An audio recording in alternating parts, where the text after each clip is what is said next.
Stop using debt to survive. It's like putting a band-aid on a bullet wound. It's just gonna keep bleeding and bleeding and bleeding until you fix the actual problem. Money is a byproduct of your behavior. That's what happens when you look at your bank account. It shows you your behaviors. And a lot of people don't wanna come to terms with or be honest with themselves when it comes to their behavior that's ineffective. Master cash flow like your life depends on it, because your future does. So you gotta track every single dollar. That includes tracking your assets, tracking your liabilities, and of course, tracking your income and expenses. But if you're 40 years of age and you're in lots of debt and you feel stuck, you don't know where to go, and you're a little bit worried, then I'm Lloyd James Ross, 7-figure investor and entrepreneur, and I've helped thousands of business owners and professionals turn financial stress into success. If you're stuck in old money habits, overwhelmed by investing, or unsure where to start, this is for you. I'll give you the mindset and strategies to take control, grow your wealth, and achieve financial freedom. It's time to make your money work for you. Watch this if you're 40 and still in debt. Being 40 and in debt doesn't mean you fail, but it does mean it's time to wake up.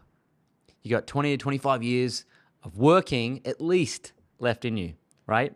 And so what do you do now that determines your retirement setup? And I wouldn't even suggest that retirement's the answer, but how do you set yourself up to continue to live a great life beyond 60 and beyond 65? So if you're someone who wants to retire, but you know when you're because you're 40 and you're in debt, you can get out of it. But most importantly, how do we set you up a life that you don't need to retire from? I'd much prefer you to approach life that way from 40 in debt than actually think you're going to even want to retire, okay? But if you're 40 years of age and you're in lots of debt and you feel stuck, you don't know where to go, and you're a little bit worried about where to go next or what life's going to look like in 20 years, then pay close attention, because I'm going to give you a few steps here of what to do to get out of your debt, okay? Here's the first step. 1, get brutally honest about your numbers, okay? Which means no more ignoring bank statements. I know it's very tricky and challenging to sit down even for 10 or 15 minutes and actually look at what you're spending money on, because let's be honest, it feels like a personal development journey just looking at it, because it's staring right back at you, your behaviors. That's what happens when you look at your bank account. It shows you your behaviors. And a lot of people don't want to come to terms with or be honest with themselves when it comes to their behavior that's ineffective. But that's really the first step. So it's just getting honest with where your behaviors are currently at, right? Because money is a byproduct of your behavior, okay? It's habits. So we have to look at that first. Now, the next step, here's what we want to do. Cut lifestyle creep, right? If your income went up, but you're still broke, that's not inflation, it's habits, okay? It's like a frog being in the, when you've got a frog who's sitting in the pot and it boils slowly, it cooks the frog. But if you chuck a frog in there and it's already boiling, it jumps straight out. And lifestyle creep's a little bit like that. It's where you don't realize it's creeping, but it is. And here's how it happens in real time. Ready? You get a subscription for something and you do it and you use it for a bit, but then you go and get something else and you use it for a bit and then you get something else. And before you know it, it's just stacked on top of each other. You're like, future cost, future cost, future cost, future cost. And you start to kind of like stack these future costs on top of each other without canceling one before. And it also happens with things and stuff. So for example, let's say you bought, like the other day I bought an electric skateboard, right? $800. Now, if I don't use that, I'm like, cool, now what's my next novelty I'm getting? Oh, it's another $500. Oh, I'll get another novelty, then another novelty. My neighbor's got 4 motorcycles in the one car park. Great. He's a lovely guy. He has 4. He can't ride 4 at the same time. So he's got to sell some because he's stacking up the things and the stuff. So the same way you can creep your expenses in lifestyle, you can creep up things you buy. So here's a hard and fast rule, right?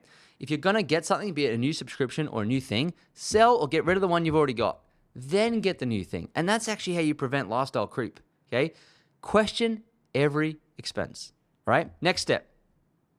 Stop using debt to survive, all right? It's like putting a band-aid on a bullet wound. It's just going to keep bleeding and bleeding and bleeding until you fix the actual problem.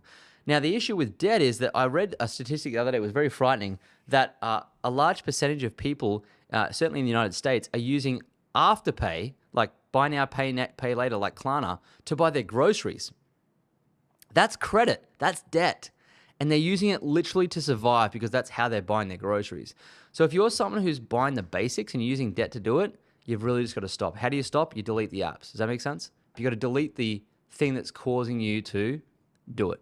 All right? Just quickly, if you're ready to take control of your finances but feel stuck on where to start, I have a solution. My book, Money Buys Happiness, simplifies investing and wealth building with practical steps to help you achieve financial peace.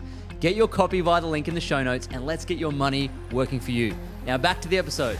Step number 3, track every dollar, right? Master cash flow like your life depends on it because your future does, okay? So you got to track every single dollar.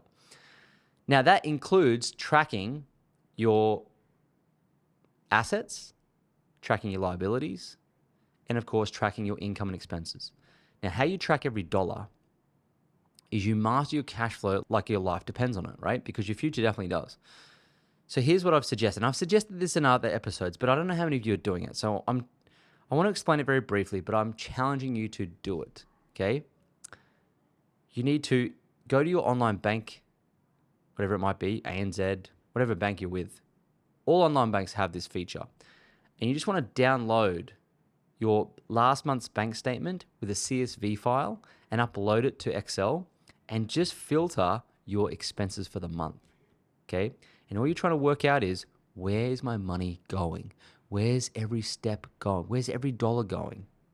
And you've literally got to go line by line and find out where it is. Now, a few years ago, I had a student in one of our programs and she was struggling to figure out where her money was going.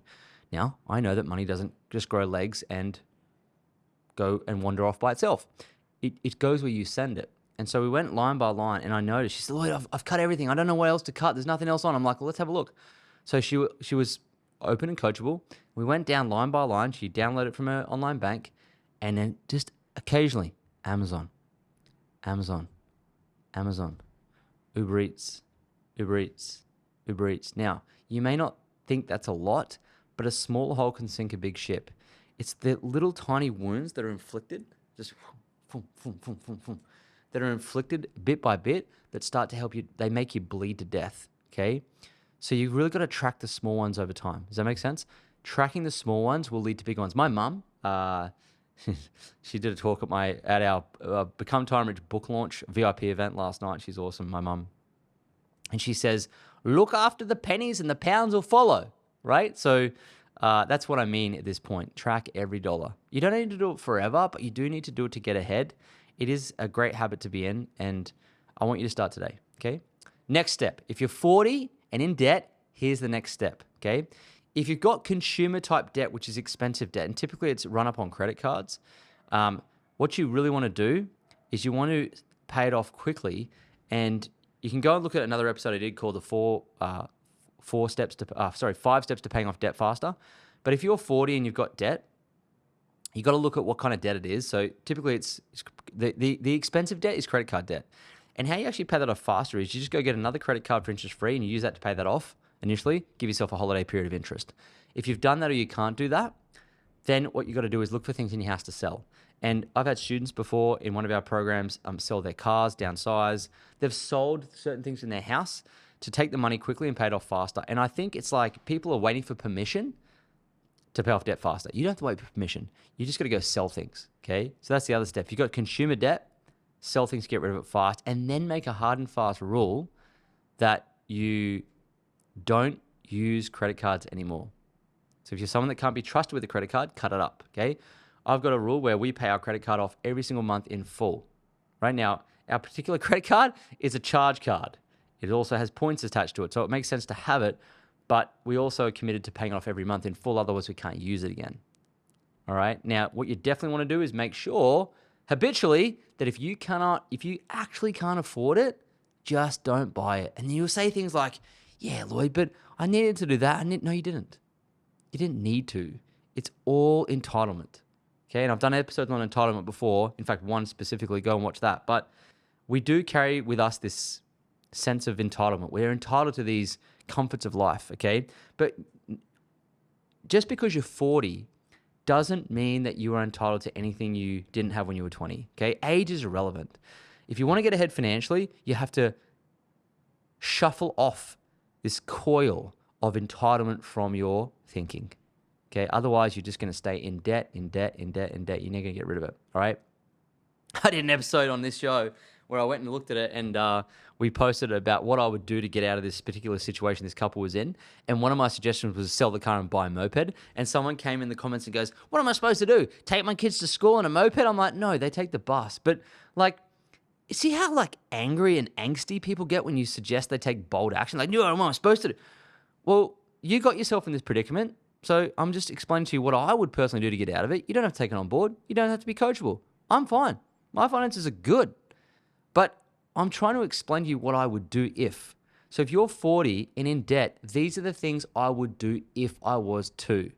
You've got to take a different mindset approach to this. You've got to be open and coachable with your spouse. And if you're scared to talk to them about what to do, just say, listen, I think the best thing to do you can do is send them a message, text message. Hey, I've been thinking about our money. Are you open to having a wine tonight and just going through some things? That's it. That's like the first step you got to take. And all of a sudden, you're having a conversation with your spouse about your money. And you think, oh, that's all I had to do. And then you're sitting and doing your audit together. And you go, oh, we'll cut that. Oh, perfect. And you're off and running, okay? And the reality is you're really 90 days away from a completely different life at 40. So I don't want you to have to worry about 60. I know it's around the corner because the last 20 years went so fast. I get it. But there's really plenty of time for you to get it sorted, okay? I wouldn't want you to think that you're in the same place when you're 60.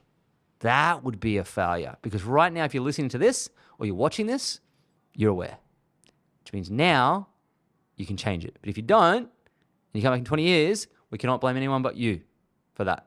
Does that make sense? All right. So hopefully these simple basic steps and some of those ideas that I share with you is going to help you to realize age is just a number. It's irrelevant whether you're 20, 40, or 60. If you are in a position where you need to get out of it and get financial peace instead of stress, there's never a better time to do that than today. Okay. The best time to do it was 20 years ago. I get it. Second best time, boom, today. So take this episode as a bit of a kick in the pants, a bit of a rev up to motivate you to move, to get your money on track because we can't wait another 12, 20 years. What are we going to do, right? Go do it now. Your age, irrelevant. You got plenty of time. I believe in you. You can do it. You're amazing. You can do anything. You just got to put it into action, okay? So I hope you've enjoyed the episode. It's a mini. Leave a question below or a comment about one of these steps you want to ask me about, and I'll come back and answer them because I do respond to the comments in our YouTube channel, on Spotify, and come and hang out with us on Instagram whenever I go live there. But I hope you've enjoyed the episode. If you know anyone who's 40 and they need to hear this, click the share button, share it with them, subscribe to the channel so you can hit the next channel whenever we create them and help us grow the channel as well. I think we're making a real impact here and we're only just warming up. All right, so I hope you've enjoyed the episode and I'll see you in the next one. Thanks for listening to Money Grows on Trees. If you enjoyed the episode, leave a 5-star review on Apple Podcasts and Spotify and subscribe to us on YouTube so you never miss an episode. And if you're serious about building wealth, make sure to check out the links in the show notes and follow me on all social media platforms at Lloyd James Ross for more. See you in the next episode.